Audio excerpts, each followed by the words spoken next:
Amigos, muy buenas tardes, bienvenidos a esta nueva transmisión en vivo de Opinión Digital a través de esta página en Facebook. Hoy nos acompaña Ernesto Nieto Carrillo, él es profesor e investigador de la Universidad de Coimbra en Portugal.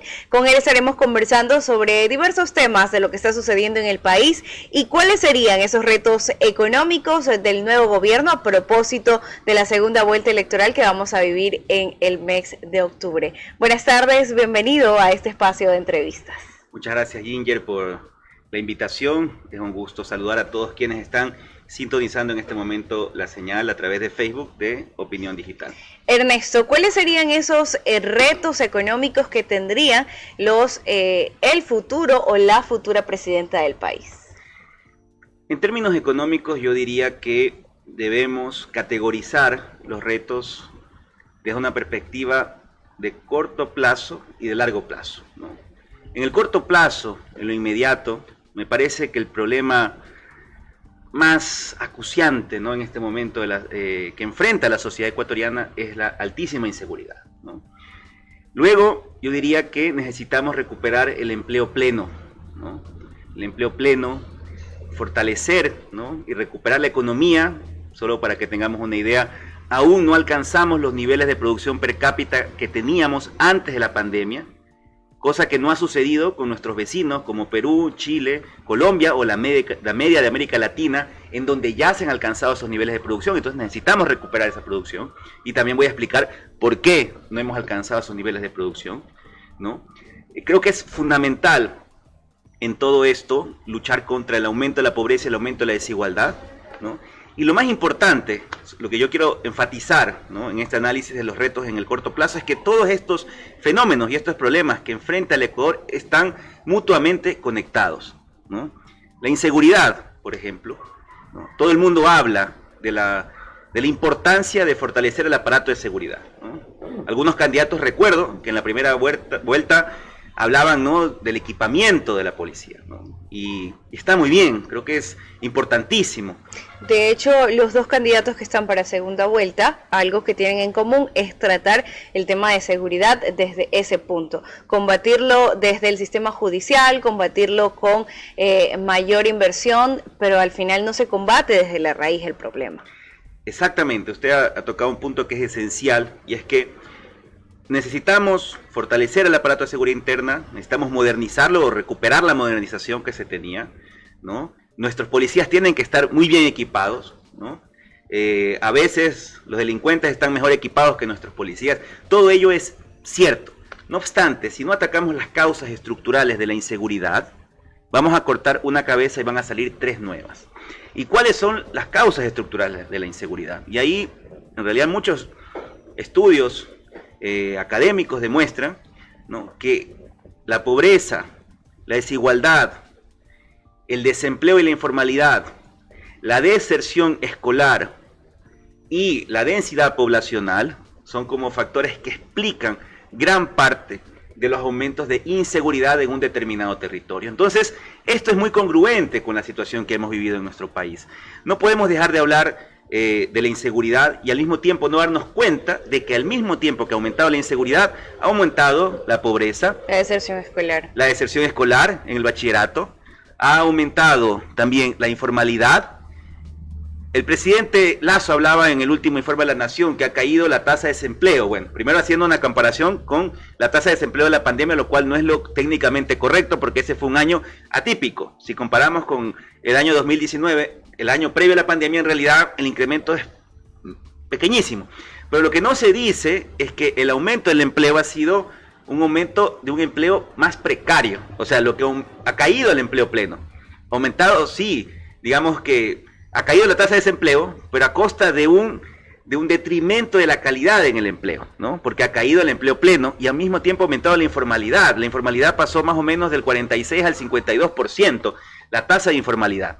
Entonces, tenemos más informalidad, ¿no? Tenemos menos empleo pleno. También ha aumentado la desigualdad, ¿no? El porcentaje de los ingresos que concentra el 1% más rico de la población aumentó durante la pandemia 4 puntos porcentuales y se ha mantenido durante el gobierno de Lasso. Aumentó la desigualdad. La pobreza cerca de 600.000 ecuatorianos han caído en la pobreza, aumentó también del 21 más o menos por ciento al 25% a nivel nacional. Entonces, tenemos todas esas causas, todos esos fenómenos, y la pobreza, la desigualdad, la informalidad, se convierte en un caldo de cultivo, ¿no?, para el crecimiento y la expansión de fenómenos como el microtráfico, ¿no?, para el aumento de la delincuencia y la inseguridad, ¿no?, porque si existen jóvenes que aún están confundidos, jóvenes que han crecido en sectores, en ambientes poco propicios para el desarrollo de un niño, de un joven, ¿no?, es que están todavía en esa etapa, ¿no?, llega una etapa así como la de ahora, que hay menos oportunidades, que aumenta la pobreza, que en sus casas se necesitan más recursos, etcétera, comienza a expandirse el microtráfico, ¿no? Y son las causas. En realidad hay estudios que lo demuestran estadísticamente, empíricamente, que esas son las causas. Entonces, el mensaje un poco que me gustaría transmitir en esta entrevista, y que lo he estado haciendo en otras entrevistas, es que necesitamos atacar esos problemas, necesitamos recuperar el empleo, ¿no? También entender por qué no somos capaces aún de recuperar los niveles de empleo que teníamos antes de la pandemia. Entonces, Ginger, eso creo que es fundamental, el principal reto económico que tiene el nuevo gobierno. ¿Qué es lo que estaría sucediendo? Porque si bien es cierto, lo ha mencionado, estos problemas sociales, por así decirlo, han sido siempre el motivo por el que la delincuencia crezca, por el que la delincuencia esté, pero se habla de grupos delincuenciales organizados ya en las calles. ¿Cómo poder combatir eso desde un nuevo gobierno, por ejemplo? Creo que la lucha contra el crimen organizado, ¿no?, el aumento de la inseguridad en el Ecuador, no estoy diciendo que responda únicamente a estos factores estructurales sociales. Hay también una geopolítica de la droga a nivel internacional, un cambio de ruta, unas nuevas formas de consumo de drogas, etcétera, que explican el crecimiento, ¿no?, y el traslado de la droga a través del Ecuador. Pero eso explica sobre todo el narcotráfico, ¿no?, como usted dice, el crimen organizado. Pero en la mayoría de los casos, las muertes violentas, los asesinatos, los homicidios, no vienen pues de estos fenómenos macro, ¿no?, del narcotráfico, viene sobre todo del microtráfico, ¿no?, desde el microtráfico, la expansión del microtráfico, no del narcotráfico, lo que explica más el aumento de la inseguridad y la tasa de homicidios, que sabemos que ha aumentado, por ejemplo, en 2017 estaba en cerca de 6 homicidios por cada 100.000 habitantes, y en la actualidad estamos en 26 homicidios por cada 100.000 habitantes. Entonces, se necesita, para atacar sí los problemas macro de la inseguridad y luchar contra el crimen organizado, de hecho es algo que no lo puede hacer el país solo. Se requiere una articulación regional, se requiere articular con Colombia, se requiere articular con Perú, con México, ¿no? Entonces, ese es el tipo de trabajo que se tiene que hacer a nivel regional. Se tiene que sí fortalecer el aparato de inteligencia, el aparato de seguridad, para tratar de desmantelar, ¿no?, de forma inteligente y precisa esas redes que existen a nivel nacional. Pero si queremos devolver la paz, ¿no?, la paz en el barrio, ¿no?, eso responde también más a fenómenos estructurales.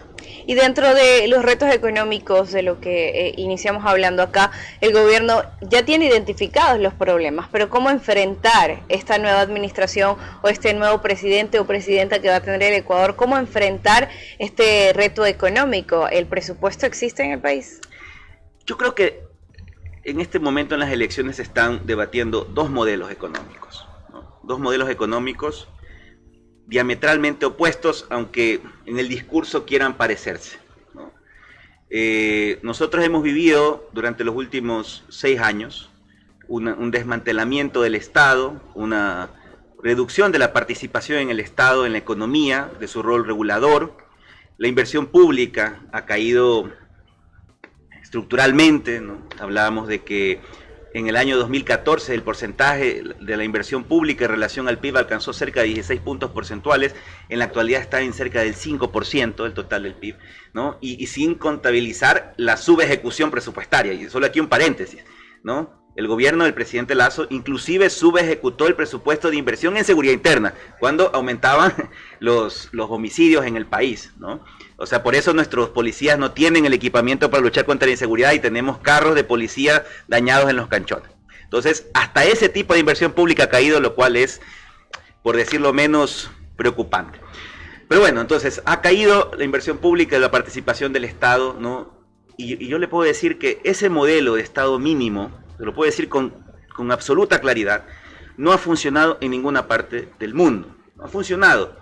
Realmente en este momento en la economía, ningún economista serio ningún economista serio a nivel mundial habla de que el Estado no debe intervenir. En este momento se habla de cómo debe intervenir el Estado. Ahí pueden existir discrepancias, ¿no? ¿Cuál es la forma de intervenir, la forma más eficiente de intervenir desde el Estado, ¿no? Porque también el Estado puede cometer errores. ¿Cuál es la mejor política?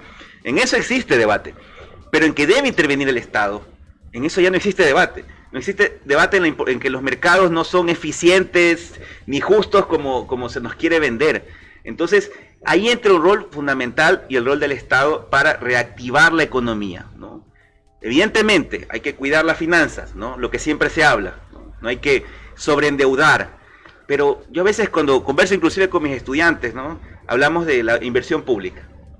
Una cosa es la inversión pública, algo que no se puede hacer en el Ecuador porque de hecho la Constitución lo prohíbe, pero digamos que endeudarse para pagar salarios. ¿Ya? Esa es una inversión evidentemente que va a traer problemas, que únicamente va a aumentar la deuda y va a traer problemas fiscales, ¿no? Muy fuertes. Pero otra cosa es invertir en aquellos sectores en donde la empresa privada por su propia cuenta no invertiría, como lo son las infraestructuras, como es el propio talento humano, ¿no? Como son la parte energética, son las grandes, como es invertir en innovación, ¿no? O coinvertir en innovación, en ciencia y tecnología, que es un sector de mucho riesgo, en donde el sector privado no invertiría por su propia cuenta, ¿no? Porque hay mucho riesgo. Entonces, en esos sectores es fundamental la inversión pública, ¿no? Es fundamental también para precautelar derechos, ¿no? Porque si no existiese esa intervención del Estado, la salud y la educación seguirían reproduciendo, ¿no? La desigualdad intergeneracional, que los hijos de personas pobres sigan siendo pobres y así sucesivamente. Con esto cierro, perdón por la extensión. Entonces, pero otra cosa es hacer ese tipo de inversión. Y hay una cosa que es fundamental en la inversión pública, en la forma que se diseña la inversión pública. Si el retorno de la inversión pública, imagínense, invertimos en aumentar la eficiencia, ¿no? De la producción, y el Estado ayuda a complementar la inversión privada en esos sectores. Y esto promueve crecimiento económico. Y si la tasa de crecimiento económico supera a la tasa de interés que se paga por la deuda se paga sola. Entonces, eso es lo que hay que discutir. Y en ese momento no vamos a sobreendeudarnos. De hecho, esa inversión va a permitir crecer. Con ese crecimiento va a aumentar la recaudación tributaria, van a ingresar más dineros al fisco y vamos a poder pagar la deuda. Y así empezamos un círculo virtuoso. Hay que saber cuándo hacerlo, dependiendo del ciclo, etcétera.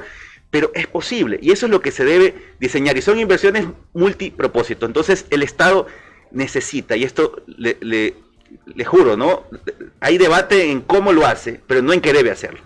Dentro de los candidatos que tiene el país, por ejemplo, en inversión pública, ¿existe esa posibilidad de hacerlo, aun cuando Ecuador es un país evidentemente sobreendeudado y que han mencionado que por culpa de administraciones anteriores? Quizá ninguna de las administraciones que ha estado a cargo de nuestro país ha aceptado estos retos económicos o ha sido capaz de sentarse y analizar estos retos económicos. Mire, se ha hablado de que estábamos sobreendeudados. Entiendo que no tengo los datos precisos, soy más economista del área del desarrollo y de la producción, pero conozco, por ejemplo, que cuando terminó el periodo del anterior gobierno, el gobierno de Rafael Correa, el porcentaje de la deuda estaba cerca del 40%, ¿no? En relación al Producto Interno Bruto. Ya estaba en el límite, ¿no? En el límite. Pero ahorita estamos muchísimo más, ¿no? Muchísimo más, me parece, no tengo el dato preciso, pero me parece que estamos sobre el 60%. ¿Cuál es la diferencia? Que nadie ha visto ese dinero, ¿me entiende? O sea, se adquiere deuda para pagar más deuda, para seguir endeudando al país, sin obra, ¿no? Sin obra pública. La inversión pública, le mencioné hace un momento, cayó al 6% total del Producto Interno Bruto. No hay hospitales, no hay escuelas, no hay infraestructura, no se aumenta, no se fortalece la producción, no se corrige los niveles de desempleo, porque también la inversión pública juega un rol fundamental para equilibrar las relaciones de poder en el mercado del trabajo.